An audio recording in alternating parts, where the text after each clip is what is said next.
통화정책이라는 건 뭐냐면 한국은행이든 이렇게 각국의 중앙은행들이 돈이 굉장히 많이 풀리면 사람들이 어떻게 했어요? 돈을 빌려다가 자산을 살 수 있잖아요. 그렇죠? 자산을 사고 그렇게 되면 실질적으로 자산을 막 사게 되면 자산의 가격들이 막 올라가잖아요. 그리고 실제로 지금과 같이 물가들이 굉장히 인플레이션이 많이 올라가면 돈이 많이 풀리면 더 물가가 오르잖아요. 그 돈 가지고 물건을 사기 때문에. 그렇기 때문에 이 통화정책은 여러 가지로 시도가 되고 있어요. 중앙은행에서. 어떤 방법이 있냐면 공개시장 조작, 대출정책, 지급준비정책. 이 세 가지예요. 다시 공개시장 조작, 대출정책, 지급준비정책. 어려운데 간단하게 설명할게요. 지급준비율은 많이 들어봤죠? 개별 은행들이 중앙은행에서 만약 개별 은행들이 예금을 만약에 받았다고 쳐요. 예금을 이렇게 1억을 받았어요. 그러면 1억에 대해서 그 사람들이 언제 찾으러 올지 어떻게 알아? 그럼 뭔가 돈을 확보하고 있어야 되지. 안 그러면 뱅크런이 일어나면 망하잖아요. 그래서 그러면 그 은행에 대한 안정성을 확보하기 위해서 중앙은행에서 얼마 정도 예치해놔. 이런 게 지급준비율이에요. 지급준비금이라는 거. 보통 우리나라 같은 경우는 2%에서 7% 정도가 지급준비금으로 들어가고 있어요. 중앙은행, 한국은행으로.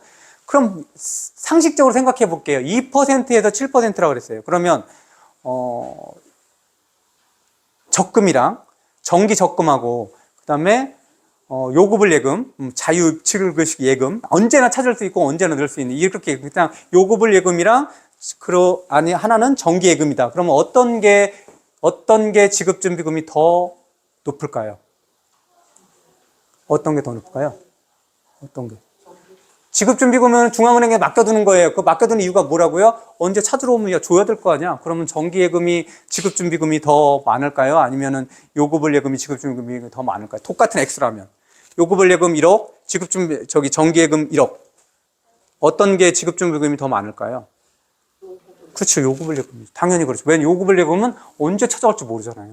유동적이라는 거잖아요. 정기라는 거는 기간이 정해져 있죠. 1년이면 1년. 이렇기 때문에 덜 유동적이라는 거예요. 덜 유동적일수록 지급준비금은 더 낮겠죠. 그 다음에 아주 유동적이다. 그럼 지급준비금을 더 많이 보유해야 되는 거죠. 그런 시스템으로 움직인다는 거죠. 대출정책은 여기서 가장 중요한 거는 뭐냐면 아까 얘기했던 정책금리, 기준금리를 어떻게 정할 것인가 이런 거죠. 그 다음에 공개시장 조작은 요거는 좀 어려운 부분이라서 조금 더 자세히 설명을 해드릴게요. 머리가 좀 어렵죠.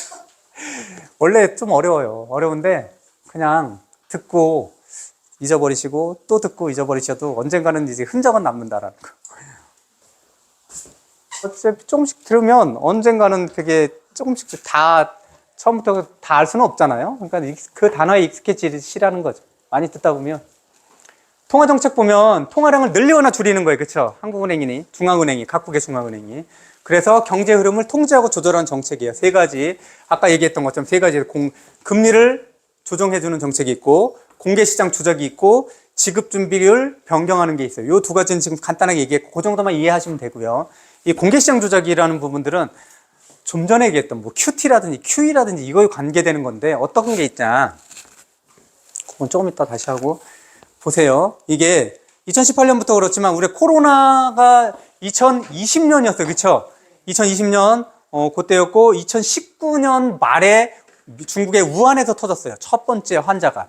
우리는 2020년 초에 우리나라부터 해가 3월, 이때 2월, 3월 뭐 이때부터 해서 전 세계적으로 퍼졌는데 그때 여기에요. 그러면 20년 5월 이때부터 이렇게 금리들이 엄청 떨어지죠. 그냥 수직 낙하를 하죠. 20년 요때가 그때 발발했던 그때예요. 왜 금리가 이렇게 떨어졌을까요? 모든 게 다 이제 정지가 된 거잖아요. 사람들이 회사에 나갈 수가 없는 상태고, 그 다음에 뭔가 사 먹을 수도 없었어요. 커피, 기억나시죠? 커피숍도 못 갔고, 음식점 못 갔고, 이런 상황이란 말이에요. 그럼 경제 상황들이 다 이렇게 꽁꽁 묶이니까, 그래도 먹고는 살아야 되잖아요. 뭔가는 해야 되니까, 실제로 이렇게 금리를 낮췄다라는 건 뭐예요? 돈을 풀어줬다라는 거죠. 그렇죠? 금리를 낮춰서 이 금리를 낮추는 것들은 금융권에서 하는 거예요. 금융권에서도 중앙은행이나 이런 데서 하는 거란 말이에요. 금리만 낮췄나요? 돈도 지원해줬다. 돈을 지원해주는 거는 이거는 금융권에서 할 수 있는 게 아니잖아요. 연준에서 돈을 그냥 아무나 이렇게 나눠줄 수가 없어요. 그건 누가 하는 거예요? 정부가 하는 거잖아요. 그렇죠. 지방자치단체에서 받으셨잖아요. 보조금들. 얼마씩 이렇게 20만 원, 30만 원 이렇게 받았잖아요. 국가에서 해도 우리나라보다 미국은 훨씬 더 많은 돈을 막 뿌렸어요. 주머니에다 몇백만 원씩 개인당. 그러니까 그렇게 많이 돈을 이렇게 많이 주니까 그러니까 금리가 낮아졌고 돈도 굉장히 많이 들어갔다. 그럼 미국 재무부에도 돈도 실질적으로 각 가정에 많이 지원도 해줬고 그리고 금리도 엄청나게 낮게 유지한 0.25 기준금리 0.25. 이 미국이잖아요. 우리나라 0.5 제일 낮았을 때. 그치 0.5. 우리나라 0.5인데 지금 3.5잖아요. 그럼 7배란 말이에요. 그럼 이때 아주 낮았으니까 이때 대출한 사람 상당히 많을 거란 말이에요.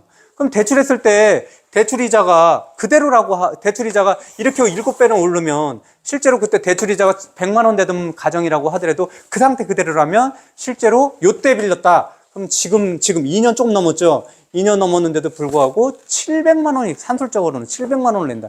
이게 버티겠어요? 우리만 그래요? 아니라는. 자영업자 그다음에 우리나라 중소기업들, 기업들 다 해당이 돼요. 대기업도 다 해당이 돼요. 그 좀비기업들 늘 얘기했죠. 이 수익을 가지고 이자를 내지 못하는 기업들 어마어마하게 많이 생겼다라는 거죠. 우리나라는 0.5에서 3.5란 말이에요. 7배. 근데 미국 보세요. 0.25에서 5.5란 말이에요. 20배가 넘잖아요. 22배.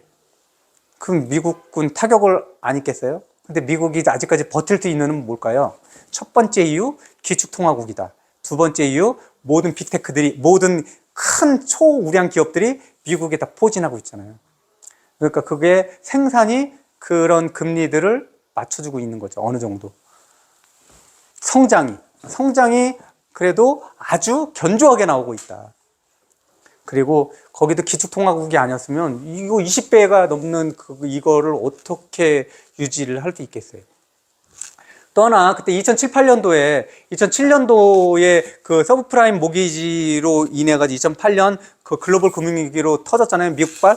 그때 이후로 미국에서는 그때 프레디 맥이라든지 이런 주택에 대해서 모기지를 빌려줬던 그런 회사들이 막 넘어가고 막 이런 상황에서 이제 우리는 고정금리를 확실히 해야 되겠다. 그리고 그들은 장기 모기지 하면은 대부분 30년, 40년 고정금리예요. 근데 우리나라 고정금리는 그렇지 않다 그랬잖아요. 말은 장기 모기지 고정금리라고 하지만 혼합으로 쓰고 있다라고 그랬잖아요. 혼용으로. 그래서 5년간은 고정, 그 뒤로는 변동, 막 이런 식으로. 그래서 우리나라는 사실 고정이라고 얘기하지만 고정이 아니라 혼합이더라. 뭐 이렇게 생각을 하시라고 말씀을 드렸던 것 같아요. 그 여기서 봤을 때는 미국이 20배인데 미국도 만만치 않을 거예요. 그래서 이 상황이라면 연준 의장이 지금 얘기하는 것들 지금 난감해하죠. 떨어질 줄 알았는데 떨어져야 되는데 지금 상황이 그런 상황이 아니니까 되게 난감해하는 상황이고 더 올리기는 어려운 상황인 거는 맞는 거는 같아요. 근데 그거는 누구도 예측을 할 수는 없는 건데. 근데 앞으로 이게 1년이고 2년이고 더 가면 더 많은 회사들이나 더 많은 개인이나 더 많은 국가가 부도가 날 수도 있는 그런 상황인 거는 맞는 거예요.